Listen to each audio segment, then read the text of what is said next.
Hello बच्चों, कैसे हैं आप सभी। उम्मीद करते हैं अच्छे होंगे। तो चलिए शुरू करते हैं आज का अपना अगला टॉपिक। तो आज हम लोग पढ़ने वाले हैं Coulomb's law in vector form. ठीक, यानी कूलॉम्स के नियम को वेक्टर फॉर्म में हम लोग पढ़ने वाले हैं। ठीक, इससे पहले जो हम लोग पिछला टॉपिक था, जो लास्ट लेक्चर था, उसमें हम लोगों ने देखा कि अगर हमारे पास दो चार्ज होते हैं, ठीक, तो वो दोनों चार्ज अगर एक दूसरे से कुछ डिस्टेंस पर रखे हों तो वो एक दूसरे के ऊपर फोर्स लगाते हैं। ठीक, ये फोर्स दो तरीके का हो सकता है, या तो अट्रैक्टिव का हो या तो रिपल्सिव होगा। अगर दोनों हमारे पास चार्ज क्या है, सेम नेचर के हैं, जैसे यहाँ पर हम दिखा है प्लस प्लस हैं, तो ये एक दूसरे को रिपल करेंगे। तो रिपल करेंगे तो फोर्स इधर लगेगा या इधर लगेगा। ठीक, तो ये आपका रिपल्सिव फोर्स को शो कर रहा है। और अगर एक चार्ज पॉजिटिव हो, एक चार्ज नेगेटिव हो, तो ये दोनों क्या करेंगे, एक दूसरे को अट्रैक्ट करेंगे। ये इतनी बात हम लोगों ने प्रीवियस टॉपिक में यानी प्रीवियस लेक्चर में सीख ली थी। अब इनके बीच जो लगने वाला फोर्स होता है उसको हमने पिछले लेक्चर में देखा था कि वो फोर्स जो है वो F is equal to 1/4πε0 Q1 Q2 upon R square के द्वारा दिया जाता है। ठीक, जहाँ पर Q1 और Q2 क्या है, ये दोनों चार्ज हैं, इनकी मैग्नीट्यूड रखे हैं और मैग्नीट्यूड इनको हम यहाँ पर पुट करेंगे Q1 Q2 की जगह पे, और R क्या है, इन दोनों के बीच की जो डिस्टेंस है वो है। ठीक, तो इतना हम लोग पीछे सीख चुके थे। ठीक, बट अगर ये जो फॉर्म हमारा है ये हमको बताता है मैग्नीट्यूड, यानी हम इस फॉर्मूले के थ्रू दो चार्जेस के बीच लगने वाले फोर्स की मैग्नीट्यूड हम लोग फाइंड कर सकते हैं। लेकिन अगर हमको उस फोर्स की डायरेक्शन निकालना हो तो उसके लिए हमको इस फॉर्मूले को वेक्टर फॉर्म में लिखना ज़रूरी है। तो इसीलिए हम लोग कूलॉम्स लॉ का आज वेक्टर फॉर्म पढ़ेंगे। ठीक, तो चलिए शुरू करते हैं और देखते हैं। तो यहाँ पर हमने एक कोऑर्डिनेट सिस्टम बना लिया है, ठीक, जिसका मूल बिंदु या सेंटर पॉइंट O है, और इसमें हमने दो चार्ज दिखा रखे हैं, एक Q1 है और एक Q2 है।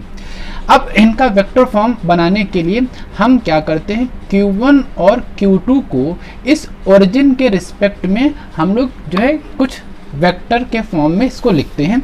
तो इस पोजीशन वेक्टर के फॉर्म में लिखते हैं।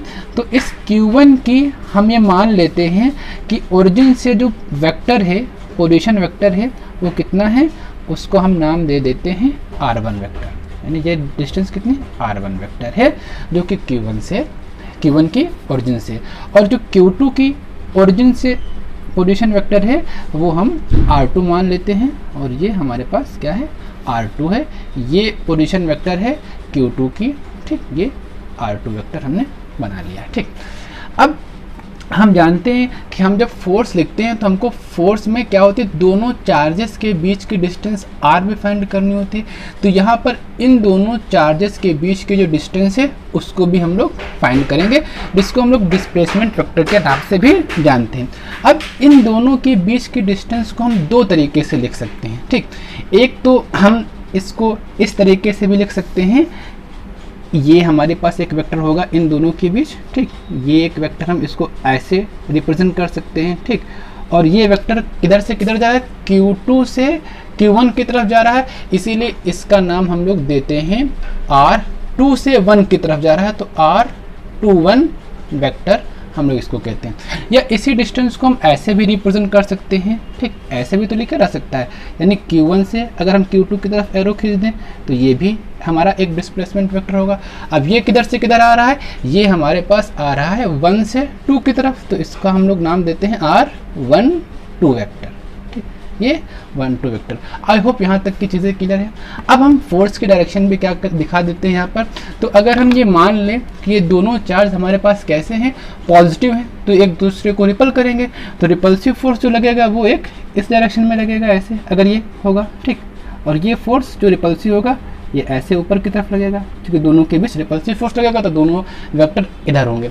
अब इनका नाम भी दे देते हैं। तो इस Q1 पर जो लगने वाला फोर्स है वो किसके थ्रू लग रहा है, Q2 के थ्रू। तो इसको हम लोग लिखते हैं फोर्स ऑन 1 ड्यू टू 2, यानी इस Q1 पर लग रहा है किसके कारण, दूसरे चार्ज के कारण। तो इसको इस तरीके से रिप्रेजेंट किया जाता है। और इस पर जो लगने वाला फोर्स होगा वो फोर्स ऑन 2, दूसरे पर लग रहा है, और कौन लगा रहा है, पहला वाला। तो हम ऐसे लिखेंगे ये वेक्टर। आई होप यहाँ तक की चीज़ें आपको क्लियर हैं। अब हम लोग इनके बीच लगने वाले फोर्स को लिखते हैं। तो फोर्स कैसे लिखा जाएगा, तो फोर्स को हम किस तरीके से लिख सकते हैं, ठीक। तो यहाँ पर हम लोग देखते हैं कि फोर्स जो हम लिखेंगे इसके वैल्यू निकालेंगे, यानी फोर्स ऑन 1 ड्यू टू 2। अगर इसका हम वैल्यू लिखें वेक्टर फॉर्म में तो ऐसे लिखा रहता है 1/4 pi epsilon not Q1 Q2 upon r²। अब यहाँ पर r² का मतलब है दोनों के बीच की डिस्टेंस। तो हम कौन सा फोर्स ले रहे हैं, फोर्स 1 2। तो 1 2 सॉरी 1 2, तो 1 2 वो अपवर्ड डायरेक्शन में लग रहा है।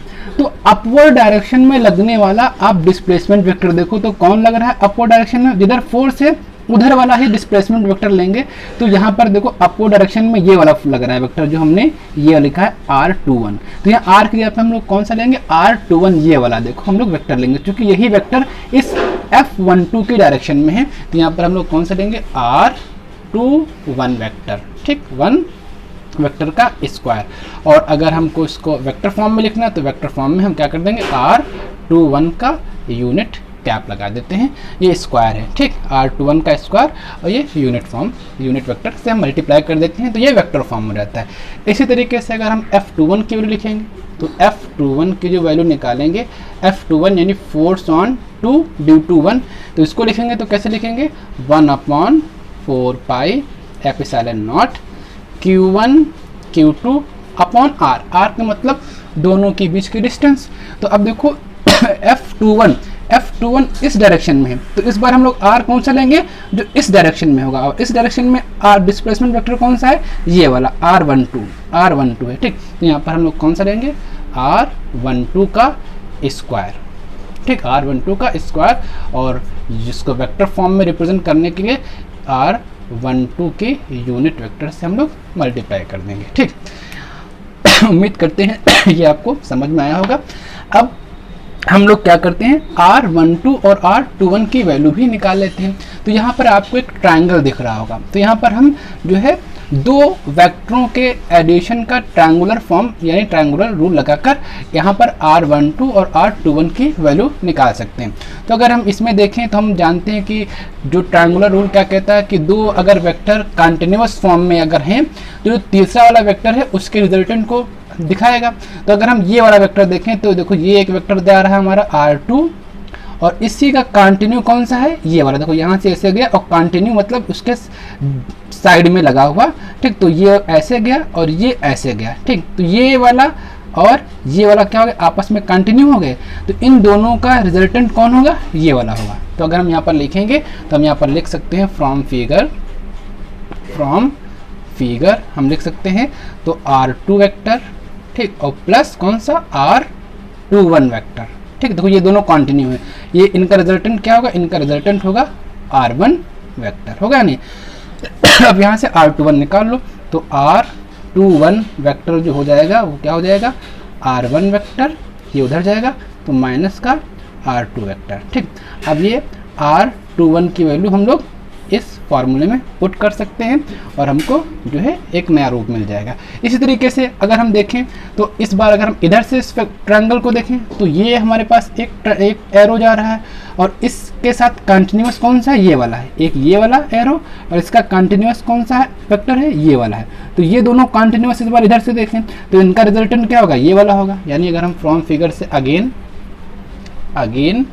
फ्रॉम फिगर से देखें, फ्रॉम फिगर से अगर हम देखें तो r1 वेक्टर, ठीक, और प्लस कौन सा r12 वेक्टर, ठीक, और इन दोनों का रिजल्टेंट कौन होगा, r2 वेक्टर होगा, हो गया नहीं। अब यहाँ से r12 निकाल सकते हैं तो r12 वेक्टर निकालेंगे हम लोग तो r2 वेक्टर, ठीक, और ये उधर जाएगा तो माइनस के r1 वेक्टर हो जाएगा, ठीक। अगर अब हम इनकी वैल्यू पुट कर दें तो इनके हम लोग दूसरे रूप फाइंड कर सकते हैं, ठीक। उम्मीद करते हैं आपको जो है कूलॉम्स लॉ का वेक्टर फॉर्म समझ में आया होगा, और अगर समझ में आया है तो प्लीज़ लाइक, शेयर और सब्सक्राइब करिए, ठीक। धन्यवाद।